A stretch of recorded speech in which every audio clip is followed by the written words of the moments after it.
भगवंताच्या नामस्मरणामध्ये भगवंताच्या चिंतनामध्ये जो कोणी नर जातो त्याचं कधीही वाईट होत नाही, चांगलंच होतं. एक उदाहरण देतो छोटासा आणि आपण कथेला सुरुवात करू.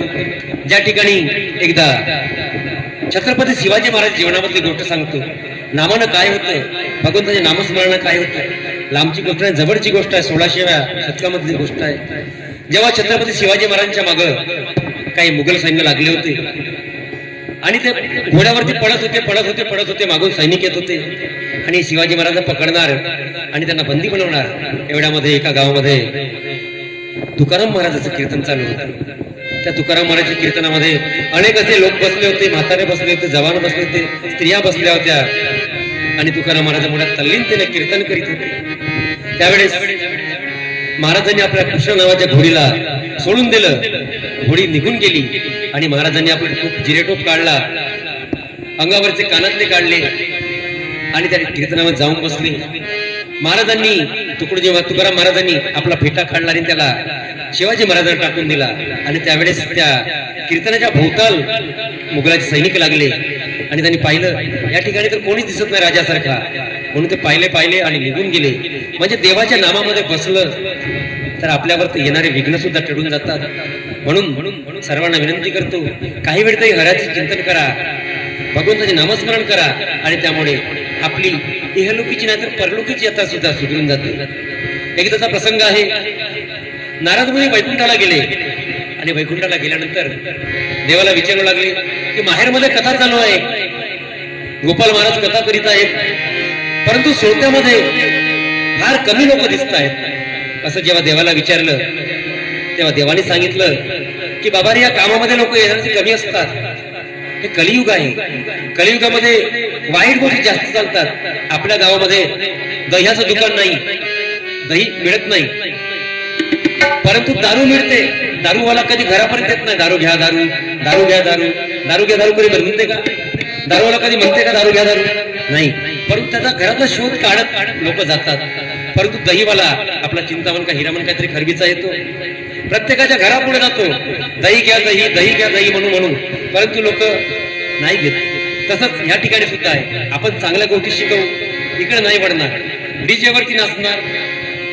जमाना बदलला आहे, कलियुग आहे. म्हणून थोर संत जगी सांगून गेले, ऐसा कलियुग येईल बा, माणूस खाईल माणूस माणसाचा, विनाश निश्चित होईल बा. त्याप्रमाणे समोर येणारा कलियुग फार वाईट येणार आहे.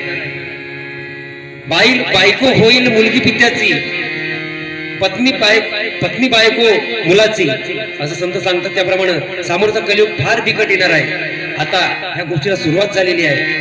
आपण मायबाप जन्म देतो मुलांना, लहानाचं मोठं करतो आणि 20-21 वर्ष झाली की मुलगी आपल्याला सोडून निघून जाते. काय जीव लागत नाही माणसाचा. ज्या मुलीला लहानाचं मोठं केलं, शिक्षण पाणी केलं, दवाई केली, औषधी केली, ताप आला एखाद्या मुलीला, बाप वडील आई वडील आपल्या अंगावर कपडे घालत नाही, पण मुलाच्या हौसमौज करतात, त्याला लहानाचं मोठं करतात, साऱ्या गोष्टी करतात. कारण की तुझं लग्न झाल्यानंतर तुला काही मिळणार नाही, आपल्या घरी कसं असेल माहित नाही, म्हणून सर्व आपण देतो. परंतु जेव्हा मुलगी मोठी होते आपल्याला पोलीस ठाण्यामध्ये उभे करते, हे बरोबर नाही. तर त्यासाठी संस्काराची गरज आहे आणि त्याकरता ह्या मंडपामध्ये बसायची गरज आहे की जेणेकरून आपण काहीतरी शिकू. तुला मानवाच्या ठाई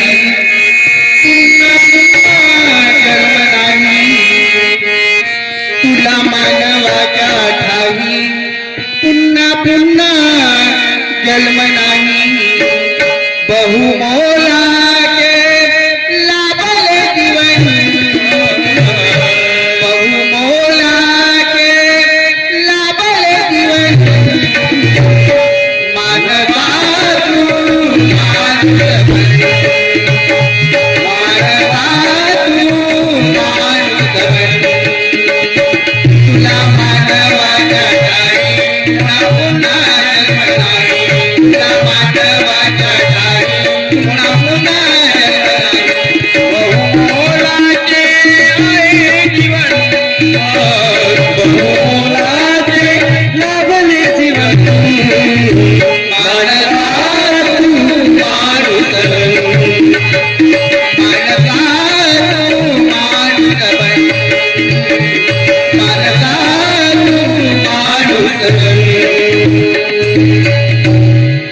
तुला मानवाच्या ठाई पुन्हा पुन्हा जन्म नाही.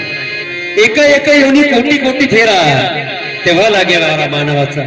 खरंच माणसाचा जन्म किती अनमोल आहे आणि आपण अशीच वाया घालवतो. कारण की ह्या जन्मानंतर पुनरुपी मरणम पुनरुपी जननम पुनरुपी जननी जठरे शयनम. जे आपण कर्म करतो, काल सांगितलं मी, पापात्मक पापे नरकात जायचे, पापात्मक पुण्य स्वर्गात जायचे. माते जेणे पावे ते शुद्ध पुण्य. ज्याचे शुद्ध पुण्य असतील त्याला मोक्षाची प्राप्ती होते. ज्याचे पापात्मक पाप झाले त्याला नरकवास मिळतो आणि ज्याला पुण्यात्मक पुण्य आहे, पापात्मक पुण्य आहे, त्याला स्वर्ग मिळतं. मग स्वर्ग मिळतं. स्वर्ग आणि नरक वरती आहेत का? वरती म्हणजे कुठं? वरती नाही, इथंच. जे आपण करतो कर्म, त्या कर्माचं भोग याच ठिकाणी भोगावं लागतं. इथेच कर इथेच भर लपशील कुटुवर. एखादा मुलगा जन्मल्याबरोबर मरण पावतो. एखाद्या शावकाराच्या घरी जन्माला येतो. एखादा गरीबाच्या घरी जन्माला आला म्हणजे तो नरकवास झाला. एखाद्या श्रीमंताच्या घरी आला, त्याला सगळ्या सुख सोयी आहेत, बोनविटा आहे, दूध आहे, कपडे लत्ते सगळा, फोर व्हीलर मध्ये फिरतो. एखादा कुत्रा सुद्धा, शावकाराच्या घरचा कुत्रा सुद्धा बिस्किट खातो, दूध पितो, पण तो गरीबाच्या मुलाला दूध मिळत नाही. मग स्वर्ग कुणाला म्हणावा?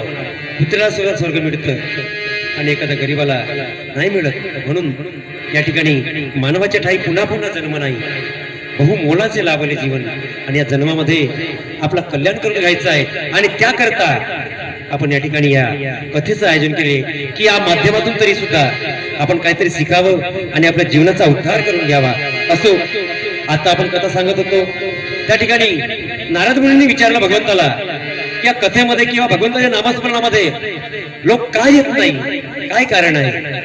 तेव्हा देवाला त्यांनी प्रश्न केला की देवा, तुम्ही या कामामध्ये यायसाठी जास्त अडचण निर्माण करता. मांस खाता येत नाही, दारू पिता येत नाही, खोटं बोलता येत नाही, वाईट वागता येत नाही. ह्या ज्या गोष्टी ज्याच्याकडे असतील त्यानं कथा ऐकायला यायची. तेव्हा नारद म्हणाले की भगवंता, ह्या गोष्टी तुला शिकल करा की जेणेकरून लोक इकडे येतील. तेव्हा देव त्याला म्हणा, ठीक आहे, तुझ्या मतानं करून घेऊ. मग देवाने त्याला एकतरी माणूस आण असं म्हटलं. तेव्हा तो पृथ्वीवरती आला आणि पाहू लागला. तेव्हा एक शावकार त्याला दिसला. खूप छान चंदनाचा टीका लावायचा, गळ्यामध्ये माळ, पूजापाती रोज सकाळ संध्याकाळ करायचं. ओम जय जगदीश हरी, श्री जय जगदीश हरी, आरती पूजा करायचा. त्याच्या घरी नारद मुनी गेले आणि त्याला म्हणाले की बाबा रे, तुला डायरेक्ट मी स्वर्गाचं तिकीट देतो, तुला डायरेक्ट स्वर्गामध्ये एंट्री मिळेल आणि स्वर्गामधून आल्यानंतर तुला या कथेमध्ये बसता येईल. कारण की जन्मोजन्मी आम्ही बहुपुण्य केले तेव्हा या विठ्ठले कृपा केली. आम्ही वैकुंठवाशी आलो याची कारण अशी, बोलिले जे ऋषी साच भावे वर्ताया. आम्ही वैकुंठावरून आलो आणि वैकुंठावर जाण्याकरता रामकथेची आवड पाहिजे, देवाच्या भक्तीची आवड पाहिजे, हरिपाठात गेलं पाहिजे, भागवतात बसलं पाहिजे, कीर्तन श्रवण केलं पाहिजे. कारण की श्रवण ही सुद्धा भक्ती आहे. या मार्गाने त्याला समजावू लागले. तेव्हा तो शावकार तयार झाला आणि मी ठीक आहे म्हणे, महाराज मी येतो, परंतु माझ्या 2 मुली आहेत, त्या मुलींचं लग्न झालेलं आहे, 3रा मुलगा आहे, त्या मुलाचं लग्न करायचं आहे आणि त्या मुलाचं लग्न झालं की मग बस मी मोकळा होऊन जातो आणि येतो तुमच्या सोबत. ठीक आहे. 6 महिन्याचा वेळ मागितला. 6 महिन्यामध्ये मुलगी पाहिली, लग्न जुळलं, लग्न झालं. 6 महिन्यानंतर नारद मुनी आले. शावकार नमस्कार, नमस्कार केला. नमस्कार, या. आल्यानंतर बसा. काय म्हणता? नाही, ते मागचं ते मला सांगितलं होतं, स्वर्गाला जायचं आहे, वैकुंठाला जायचं आहे. हो ठीक आहे, ठीक आहे, जाऊ. आता मुलाचं लग्न झालेलं आहे, थोडं सुनेचं सुख पाहतो आणि नंतर जाऊ. बरं ठीक आहे. वापस गेले. पुन्हा काही दिवसांनी पुन्हा आले. बा झालं का तुमचं? आता जायचं. बरं पाहू, थांबा. आता लग्न झालं, एखादा नातू होऊ द्या. नातू झाला की मी मोकळा, म्हणजे घराला भारच मिळेल, म्हणजे मला चिंता करायची गरज नाही, मग जाऊ आपण. असं म्हणता म्हणता 1 वर्षाचा काळ गेला. पुन्हा नारद मुनी आले, नातू जन्माला आला.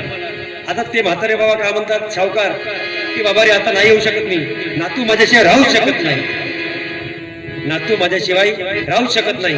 परंतु त्या दुसऱ्या दिवशी त्याचा मृत्यूचा वेळ होता. तेव्हा त्याला स्वर्गाला जायचं होतं, परंतु त्याच्या या मोहमायेमुळे, मोहाच्या फाशामुळे त्याला नरकाला जावं लागलं. नरकाला गेल्यानंतर त्याची सुखी नाही राहिला. त्याची अलमारी होती घरामध्ये, त्या अलमारीवर धनसंपत्ती ठेवलेली होती. त्या संपत्तीसाठी तो पुन्हा आला आणि त्या संपत्तीवरती नाग झाला, नागाच्या रूपामध्ये आला आणि त्या संपत्तीवर येऊन बसला. तेव्हा मुलगा त्या अलमारी खोलायला जायचा, तो असा